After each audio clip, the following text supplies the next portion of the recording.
Hello students, welcome to my channel. और आज के सेशन में एक्चुअली डाउट्स क्लियर करूंगी। जो रेगुलर अपने को एक्चुअली आज क्रेब्स साइकिल स्टडी करना था या क्रेब चक्र को पढ़ना था, बट कुछ बच्चों ने मुझे इंस्टाग्राम पे बहुत रिक्वेस्ट करके कहा था कि इन टॉपिक्स में उनको बहुत ज़्यादा अलग अलग बच्चों के हैं ये, बट उनको कन्फ्यूज़न था एंड ऑल टॉपिक्स जो हैं वो लगभग एक ही टॉपिक से या एक ही उससे रिलेटेड है। तो इसलिए आज मैं पहले डाउट्स क्लियर करूंगी। तो आज का सेशन अपना डाउट क्लियरिंग सेशन आप कह सकते हैं, डाउट क्लियरिंग सेशन रहेगा। नेक्स्ट सेशन में हम लोग डिस्कस करेंगे क्रेब्स चक्र को। तो यहाँ पे देखिए, जिन बच्चों को डाउट्स हैं यहाँ पर उनको डाउट्स थे श्वसन मूल क्या है, ग्रंथिल मूल आप पढ़ते हैं, और एक स्टूडेंट का डाउट है प्रवाल मूल अथवा कोरोलॉइड रूट्स हम उनको कहते हैं। वन बाय वन हम यहाँ पे पढ़ना शुरू करते हैं। श्वसन मूल और ग्रंथिल मूल जो आप पढ़ते हैं अगर चैप्टर वाइज, तो जो एनसीईआरटी क्लास 11th का चैप्टर 5th आप पढ़ते हैं, ग्रंथिल मूल तो एज सच नहीं दिया है, ठीक है, बट ग्रंथिल मूल भी आप उसी में ले सकते हैं जब आप पढ़ते हैं वहाँ पे टैप रूट्स का रूपांतरण। जो टैप रूट सिस्टम जड़ों में पाया जाता है पौधों में, तो टैप रूट सिस्टम में कुछ मॉडिफिकेशंस या रूपांतरण होते हैं, तो उनके रूपांतरण में हम पढ़ते हैं। तो यहाँ पे देखिए, श्वसन मूल और ग्रंथिल मूल में जो मुख्य अंतर, पहले हम पढ़ते हैं श्वसन मूल। श्वसन मूल को आप रेस्पिरेटरी रूट्स कहते हैं। श्वसन मूल सामान्यतः राइजोफोरा नामक प्लांट में उपस्थित होते हैं, तो राइजोफोरा में उपस्थित होंगे। दूसरा श्वसन मूल को हम कहते हैं न्यूमेटोफोर, और ये जो न्यूमेटोफोर्स हैं, ये न्यूमेटोफोर आप याद रखिए मुख्य लक्षण होते हैं मैंग्रोव वेजिटेशन का। तो मैंग्रोव वेजिटेशन में एक आपका महत्वपूर्ण, मैंग्रोव पौधे भी हम इनको कहते हैं, और मैंग्रोव पौधों के बहुत सारे उदाहरण हैं। इनमें से एक महत्वपूर्ण उदाहरण राइजोफोरा का प्लांट होता है। अब क्यों हम इनको श्वसन मूल कह रहे हैं, तो यहाँ पे देखिएगा कि जो जड़ें हैं वो रूपांतरित हो रही है श्वसन के लिए या श्वसन के कार्य को संपन्न करने के लिए।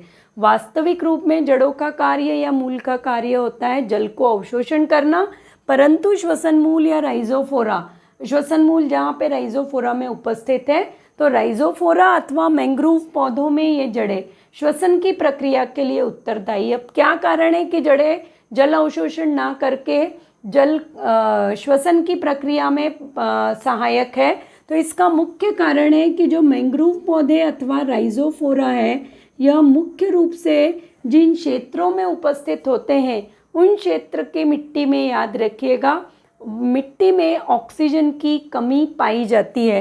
तो यहाँ पर आप याद रखिएगा कि जो जैव मंडल नहीं कह सकते हम उसको, आप सॉइल में याद रखिए मिट्टी, क्योंकि ये मिट्टी जो है वो कैसी होगी, लवणीय होती है, अत्यधिक लवणता युक्त होता है वातावरण। समुद्र के किनारी भागों पे जो भी क्षेत्रफल है, कोस्टल एरियाज है, वहाँ पर आप याद रखिएगा अत्यधिक लवणीयता पाई जाती है मिट्टी में।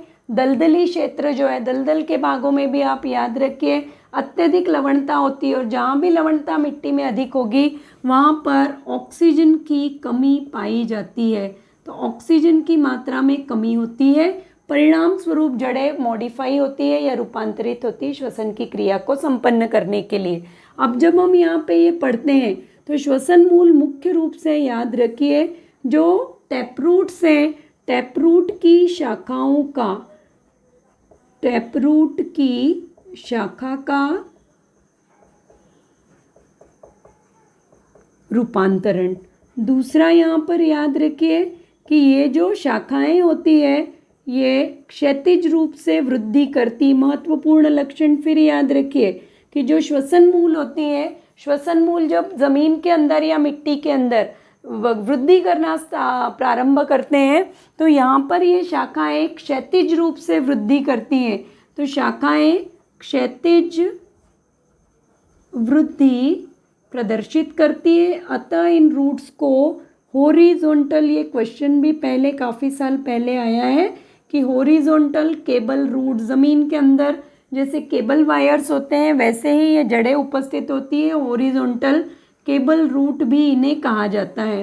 अब इनमें आप देखिएगा डायग्राम से समझिएगा, यह मुख्य तना, तने के नीचे आप देखते हैं आपकी एक प्राथमिक टैप रूट है और इस टैप रूट से मूसला जड़ हम कह रहे हैं, टैप रूट अथवा मूसला जड़ से आप याद रखिएगा क्षैतिज शाखाएं निकलना प्रारंभ होती है और ये क्षैतिज शाखाएं एक निश्चित दूरी के पश्चात अपनी ऊर्ध्वाधर शाखाओं को उत्पन्न करती है। तो श्वसन मूल देखिएगा अन्य मूल के जड़ों के विपरीत समस्त जड़ें जो होती है पॉजिटिव या धनात्मक गुरुत्वानुवर्ती होती है, पर श्वसन मूल जब पढ़ेंगे तो याद रखिए ये ऋणात्मक गुरुत्वानुवर्ती होती है।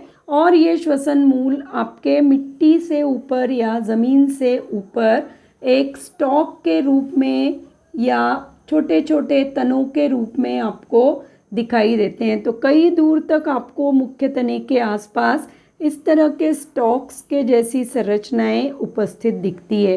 ये पार्ट याद रखिए। अब ये जो भाग होता है जो मिट्टी के ऊपर या सॉइल के ऊपर आया है, इस जड़ को हम वास्तविक रूप में कह रहे हैं श्वसन मूल।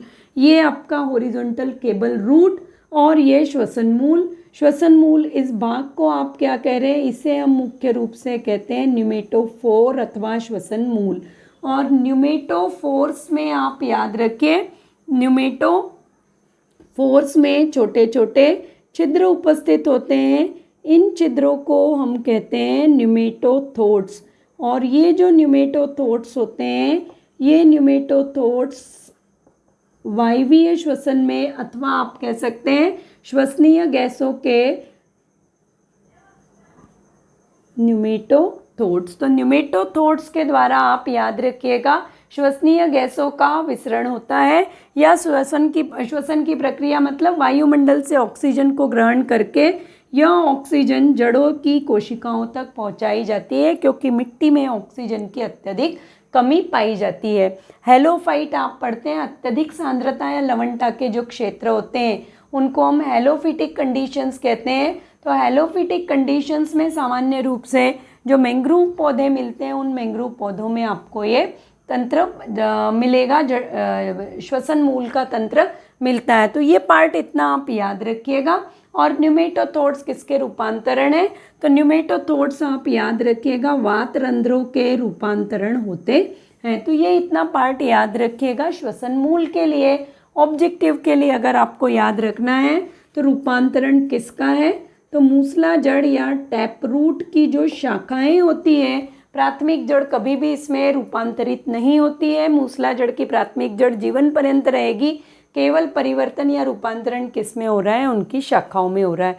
तो ये पार्ट आप याद रखिएगा श्वसन मूल के लिए। सेकंड आप पढ़ते हैं ग्रंथिल मूल। जब आप ग्रंथिल मूल पढ़ना प्रारंभ करते हैं तो ग्रंथिल मूल में आप याद रखिएगा जो ग्रंथिल मूल अथवा ग्रंथिल जड़ें होती हैं, ग्रंथिल जड़ें आपका मुख्य लक्षण है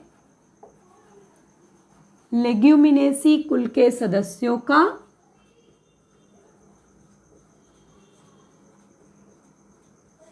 अथवा फेबेसी भी हम इसको कह रहे हैं। तो लेग्यूमिनेसी कुल के सदस्यों में आप याद रखिएगा आपको ग्रंथिल मूल मिलती है। ग्रंथिल मूल आप याद रखिएगा मुख्य कार्य नाइट्रोजन स्थिरीकरण।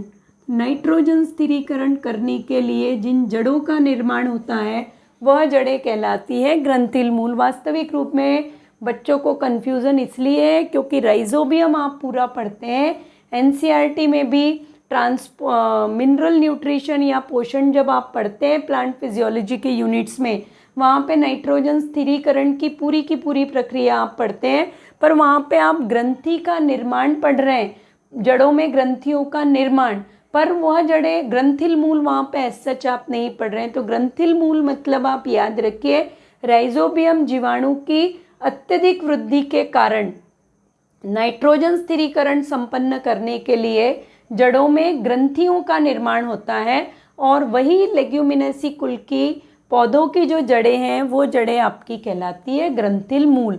तो यहाँ पे देखिए नाइट्रोजन स्थिरीकरण के लिए आप पढ़ रहे हैं। दूसरा जो ग्रंथिल मूल है यह सहजीविता का एक बहुत अच्छा उदाहरण होते हैं। तो सहजीविता का उदाहरण आप याद रखिए। क्यों आप सहजीविता का उदाहरण कह रहे हैं, क्योंकि यहाँ पर देखिए पौधों में जड़, प्राथमिक जड़ों में संबंध फिर उपस्थित नहीं होगा, या फिर याद रखिए मूसला जड़ की अथवा टैप रूट की जो द्वितीयक और तृतीयक जड़ें होती हैं वो द्वितीयक और तृतीयक जड़ें ग्रंथिल मूल में परिवर्तित होंगी। तो जड़ में जड़ तथा राइजोबियम बैक्टीरिया अथवा राइजोबियम जीवाणु। जीवाणु आप याद रखिए, ये अब आप सभी को क्लियर है।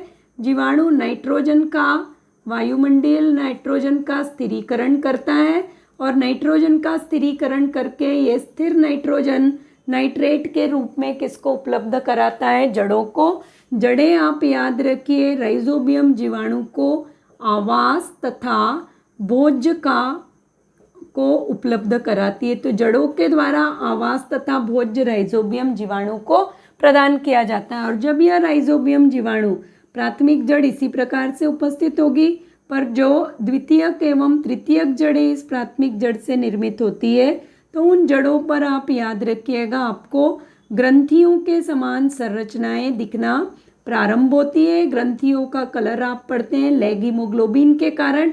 वो पार्ट यहाँ पे नहीं पढ़ना है। हो सकता है कुछ स्टूडेंट्स को जिनको कन्फ्यूज़न है, वो आपको इसलिए कन्फ्यूज़न है कि आप उसको कंबाइंड करके पढ़ रहे हैं नाइट्रोजन स्थिरीकरण के साथ। जब आप ग्रंथिल मूल पढ़ रहे हैं तो आपको नाइट्रोजन स्थिरीकरण, लेग हीमोग्लोबिन कुछ भी याद नहीं रखना है, क्योंकि आप उसको कहाँ पर पढ़ेंगे? नाइट्रोजन स्थिरीकरण के पार्ट में या नाइट्रोजन चक्र के पार्ट में। यहाँ पे आपको पढ़ना है कि किन शाखाओं में ग्रंथिल मूल निर्मित होती है, सामान्य रूप से कौन से जीवाणु उपस्थित होते हैं, यही पार्ट इतना याद रखना है।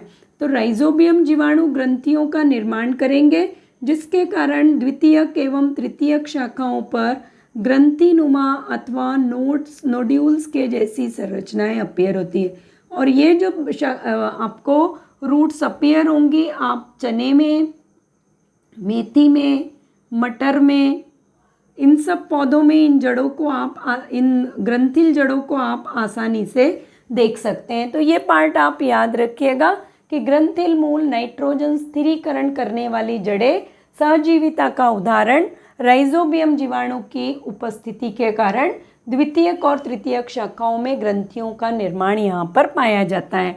इसके पश्चात हम आते हैं प्रवाल मूल। प्रवाल मूल अब आपको कहाँ पे मिलेगा?